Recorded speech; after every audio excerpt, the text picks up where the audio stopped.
We're live at Hind Blinds and Designs. And right now, we are replacing the pocket bags on an M48 military parka. The M48 parka, which was only produced for 1 year, 1950. The prototype, well, the prototype, the sample was made in 48. And there was some prototypes produced in 49, and then the production, the contract was accepted by the military, and they said, okay, we're going to mass produce these. They did for 1 year because there is so many friggin' parts to this jacket. It is unbelievable.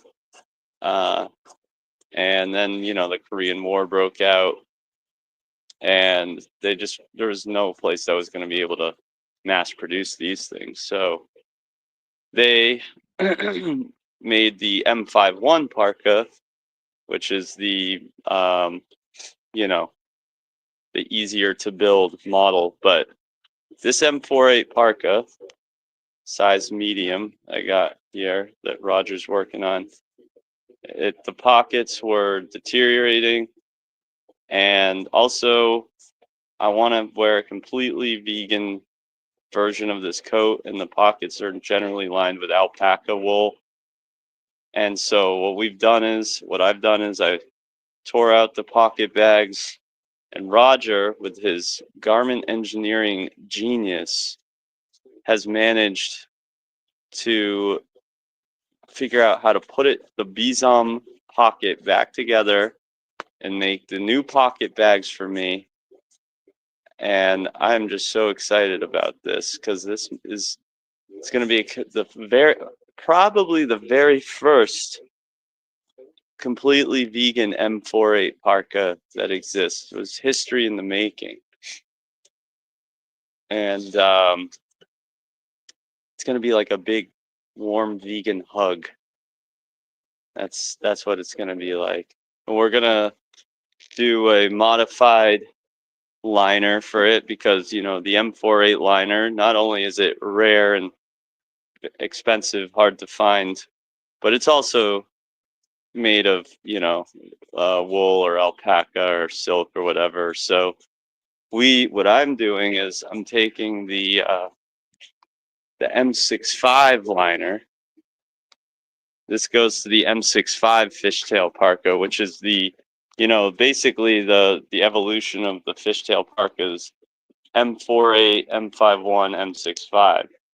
Now the M65 liner, it's a vegan liner because it's completely just polyester and not polyester and nylon. So what we do is the original M48 liner had a hood on it, and so Roger has actually made a pattern for the hood liner. So then we're gonna make that up at some point and stitch that onto this liner and fit this into. This will be able to just button in and out of the parka. So I'm very excited about this, and I will be putting a faux fur trim on the hood. It will have a faux fur trim at some point. So that I will have the very first all vegan M48 fishtail parka. And of course it is a pretty beat up garment. It's from 1950, so it has some other stuff that needs to be repaired. Roger thinks this is rust. I thought it was a burn, but Roger thinks it's rust. I still think it's a burn, but what do you think, Roger? You think that's rust or a burn? I think it's a burn because you can feel it. It's all rough and hard. He thinks it's rust. I hope it's just rust because that would mean the integrity of the fabric is still in better shape. But yeah, it's pretty exciting. Pretty exciting stuff.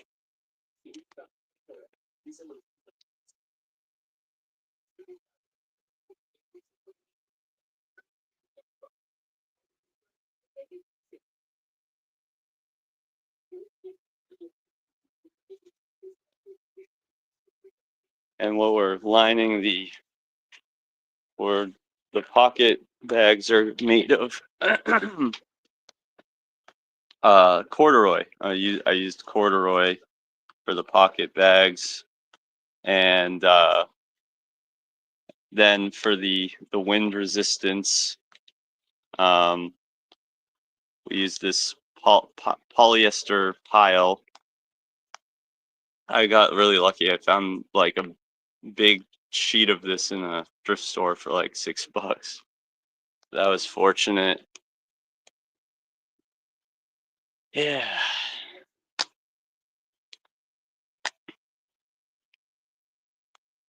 I'm excited about it. Anyway, I'll grab that. Roger dropped his razor blade. Here it is right here.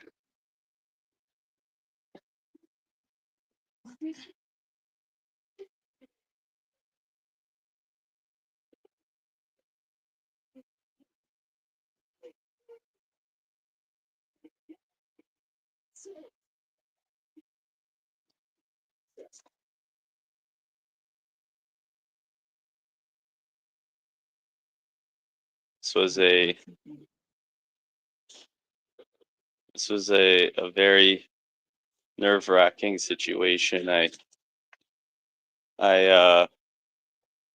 pulled the pocket bags out impulsively without thinking, and but actually part of me was thinking because I was like, I know Roger can replace these pocket bags, but it's a very tricky process. It's a very tricky process, and it didn't come cheap. It didn't come cheap.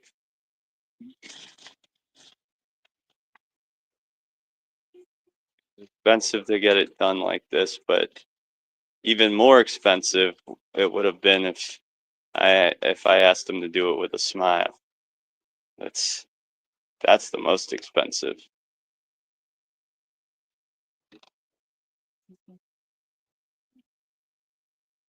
So you can see the label here, the, the M48 parka,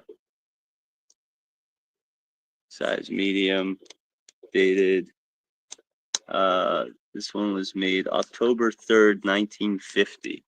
Isn't that cool? I love it how like the military would actually put the actual production date of the garment on it.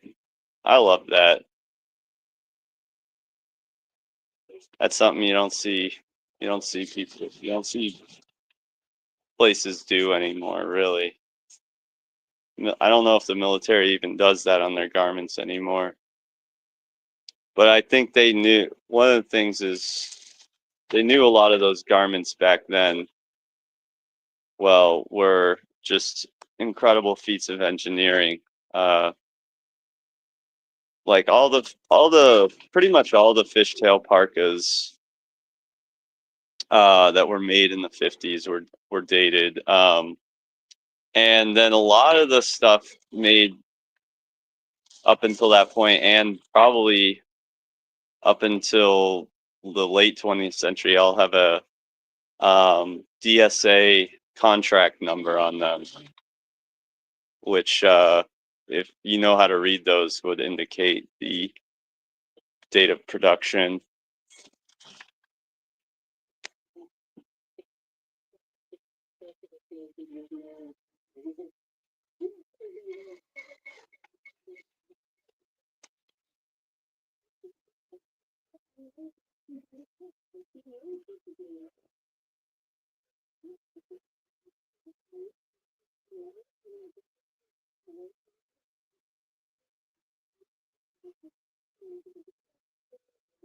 So you can kind of see, I'll show you on this side of the jacket, I had basically pulled out the entire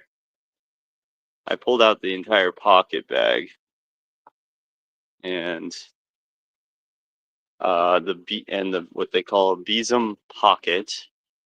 Besom, I think, is French for kissing or something. You see the flap with the welt. This is like, you know, these are a couple separate pieces right here.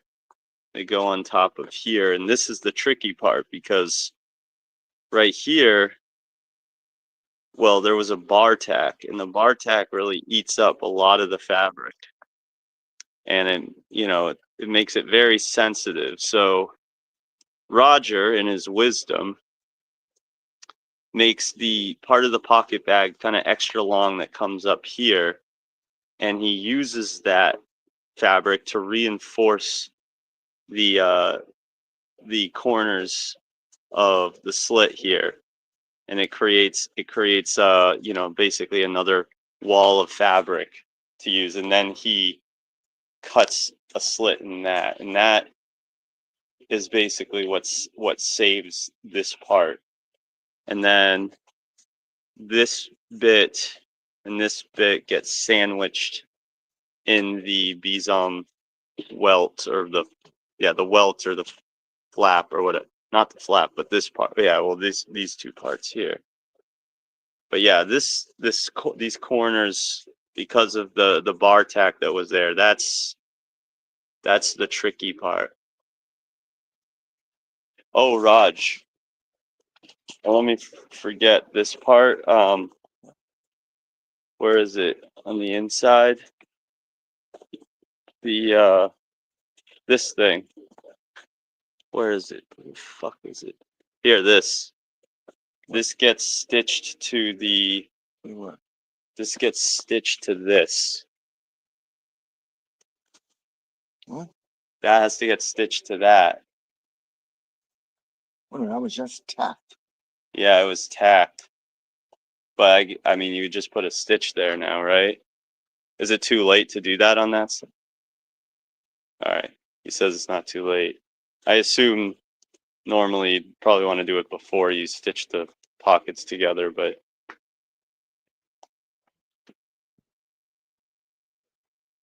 Roger can do it.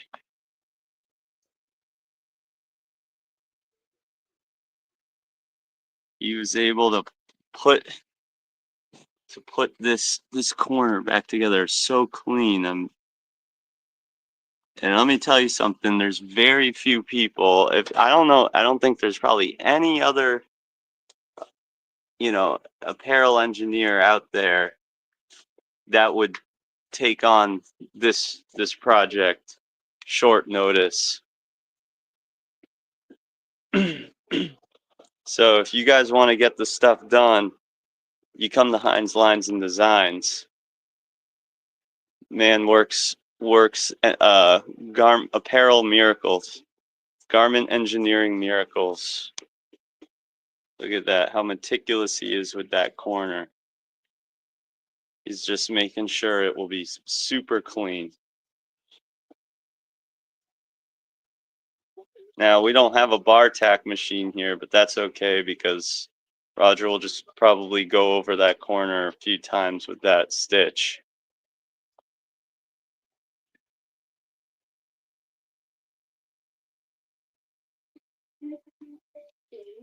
Vegan Run says, nice, Mr. Roger.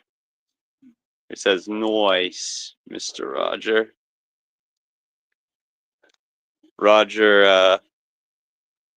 Roger, how long have you been doing this work? Oh, many years. Many years. Roger hails from Trinidad. He went to fashion school there and worked for probably a number of big companies in the US since then, and then opened up his own studio. How long have you had this studio here, Roger, in the South End? 28? 28 years. And he does everything. He does custom garments. He does repairs. He does fixtures. He just put together, you know, some giant tent for an art installation. This with some crazy embroidered fabric that costs like $900 a yard. It's insane. But yeah, this being able to take this old military jacket and take all the wool out of it and replace it with, with non-animal based materials, so that I can feel like good about wearing it anywhere. I can wear it to do activism and everything. It's a great feeling. Vegan Runs asks, "Are you in South Bend City in Indiana?" No, South End of Boston. Boston's South End.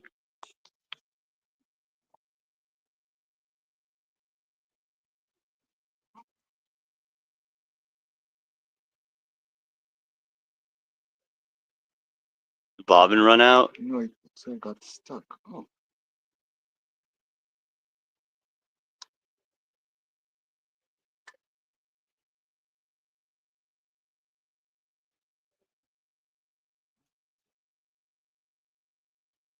When I first showed Roger one of these coats, I said, "Is this possible? Can you do this?" He said, "No, you take that you take that besom pocket out, or you take that welt out.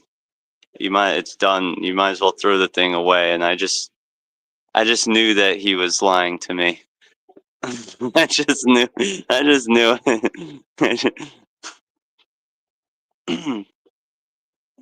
But I'm glad I knew that, because here he is, just working miracles, making what's supposed to be impossible possible.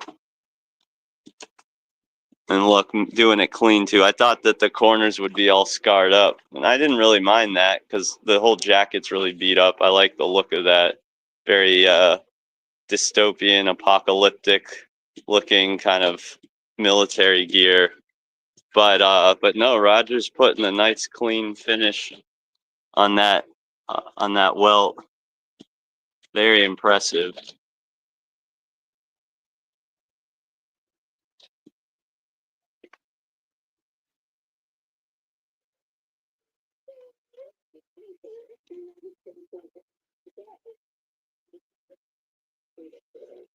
Vegan Run says, "Noodles, you left to stop having kids." I mean, left. I don't really do any antinatalist activism anymore. It's not my forte at this point. But I love this kind of stuff. I love showing people that it is possible to you got a string caught up here, Roger. I don't know what's going on there. It is possible to turn these old garments into you can veganize them, but the problem is you have to really know what you're doing to make it to make it feasible. Roger is a master of his craft here, but the point, I guess, that I'm making is that there is a way to do it. There is a way to do it. Now, anyone who, is really into military collectibles and collects these kinds of coats, these M48 parkas, they see this video, they'd probably shudder. They'd probably cringe. They'd be like, "Oh my God, what the fuck? He tore out the old pockets. What? He tore the fur off the hood." Yeah, there was fur on this hood. I ripped it out and threw it away. It was all dead. It was pretty much dead anyway, but even it was in good condition, I would have done the same. So, Because you know, I won't wear fur, and I don't condone promoting it or wearing it. I mean, I'm not against people wearing secondhand wool or something like that. Not that it's like much different, but it's, if you're not promoting it in a big way and you're not buying new stuff, I'd rather people buy stuff secondhand from thrift stores and things like that.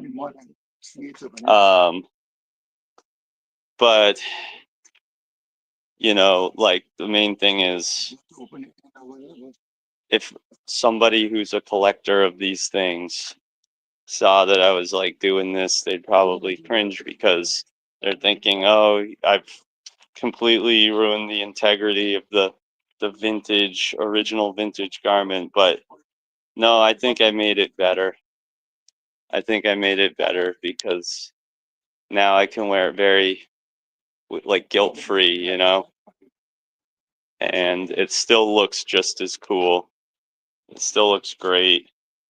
I still love it, and I'm very excited. I'm very excited about it. So yeah, come down to Heinz Lines and Designs in the South End, and you see it's organized chaos around here.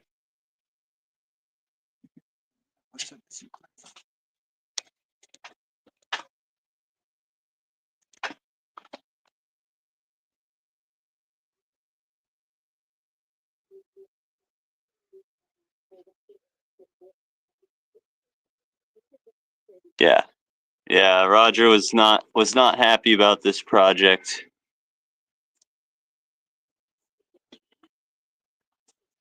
Because it is a it is a time consuming endeavor, but you pay the right price.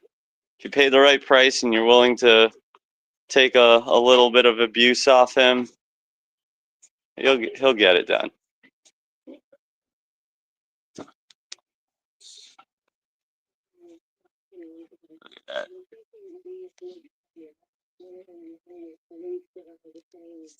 Well, I could get another few stitches right there, but that's pretty good considering, because you know there's only so much you can do when the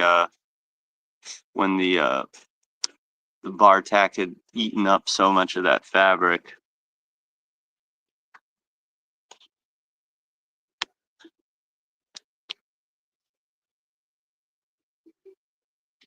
Vegan Runs says Mr. Rogers incredible.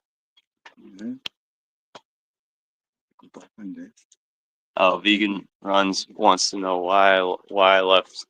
I guess you mean why I left SHK. Well, we'll save that for another video. Right now, I just want to honor Roger's ingenuity here and how incredible it is that he's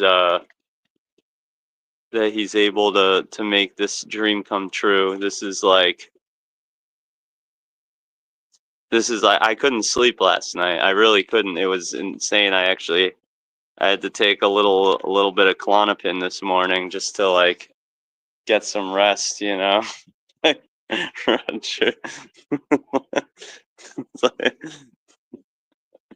Yeah, I know. It's a sickness. It is. It's a sickness. This lady was in here earlier. She's trying to start like her own clothing line or something, her own clothing business, and yeah, she's like taking notes, and we're explaining how incredibly difficult it is to get that stuff going. And I said, look, yeah, you kind of have to be obsessed, addicted, and deranged, or filthy rich, or better yet, a little bit of both. You know, that's the thing with the clothing addiction and the obsession here. It's like, yeah, kind of deranged. Like I'm like I can't sleep, and I close my eyes even when I'm do sleep a little bit and I dream, I'm thinking about, oh, I'm thinking about the fucking pockets on this fucking coat. And it's like, damn, do I need to be like put away in some kind of institution or something? Yeah. Yeah. But Roger, then who would pay you to put them down? See, what Roger doesn't like to let on is that, this is his craft, so he likes doing this stuff anyways. He just wants to play hard to get because he knows that this way he can get away with, slagging me down a bit, and he likes to do that. And so, I let him get away with it for a bit because I know it makes him happy, and he's making me happy by putting this, replacing these pocket bags in this, very rare garment that I want to be able to wear and have the vegan version of here. Oh, this is cool. Just putting that. What do you call that? A trim? What? Binding? Putting the binding back around the pocket. Really glad that thing stayed in one piece. I was worried about that.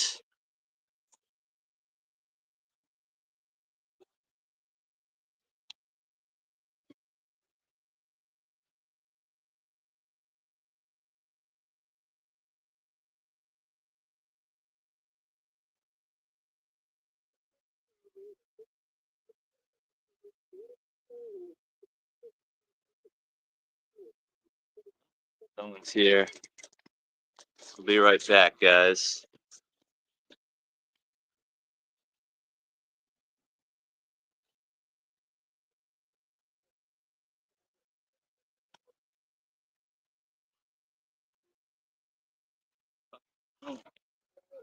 Can't prop it up.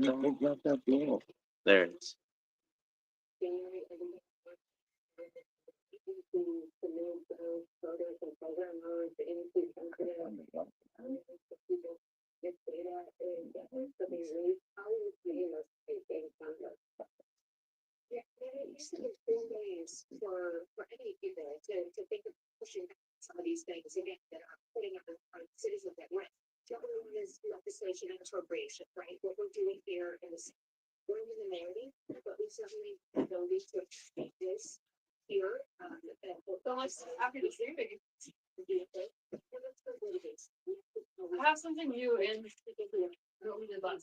What's that?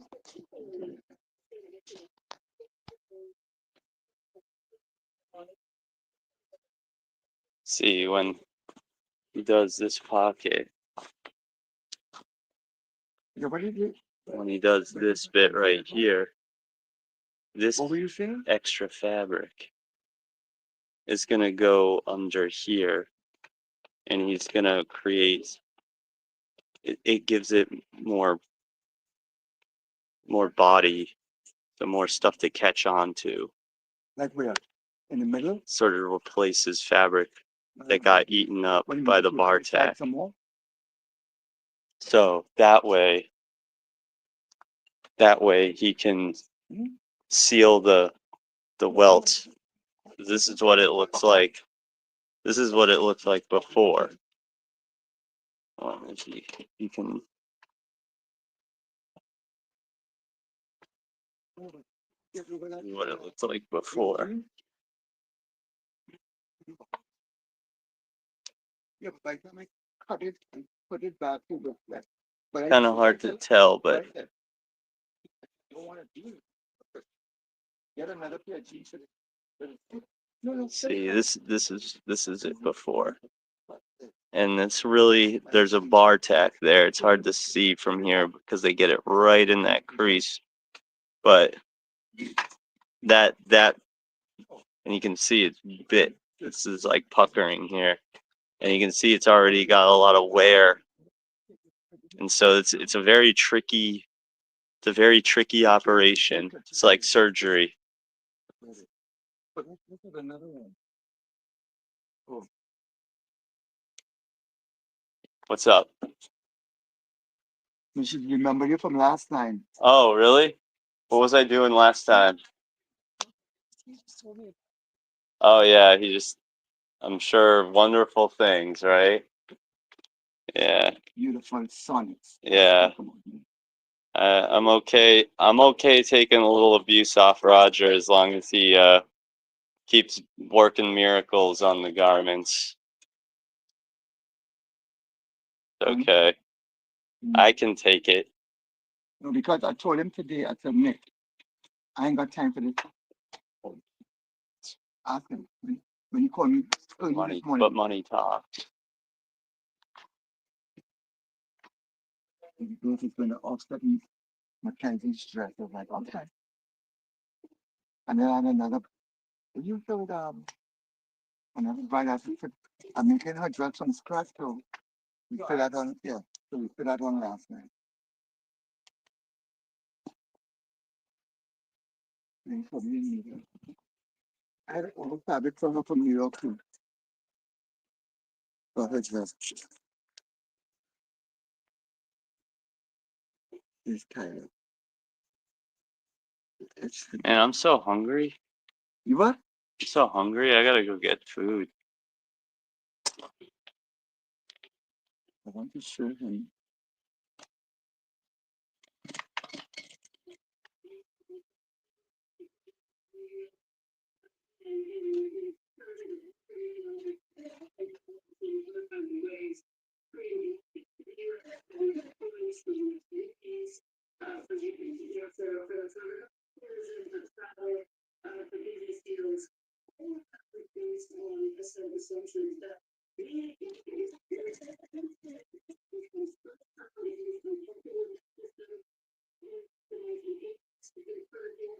Should be another plane crash today.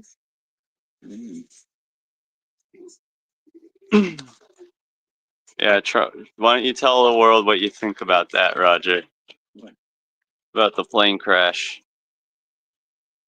Things only happen in speed, but now we up to 7. Oh. So, whose fault is it? I don't work in civil aviation. What? I said I do not work in civil aviation. Civil aviation? Okay. I don't work for the FAA. The FAA? What happened at the FAA? What happened? Tell me. I don't know. You were talking about it earlier. Was I? Yeah, I think you were. Beg your pardon? I believe you were. You sure? Yeah, I'm pretty sure. Okay. What was that? What happened there, Raj?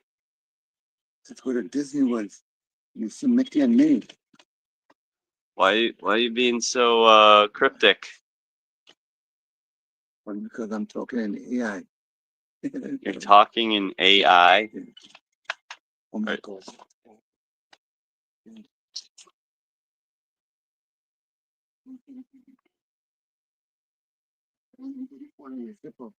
What happened?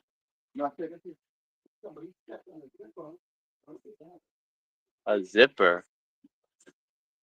Oh. So you can see this is a real M48 parka shell. It's dated October 3rd, 1950. And we're replacing the pocket bags. It's a pretty incredible feat of garment engineering that we're doing here. It's not easy to replace pocket bags on a fishtail parka for a number of reasons. But Roger is able to make it happen. What an incredible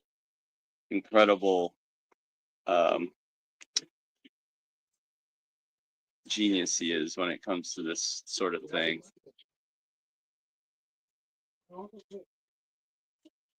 Anyway,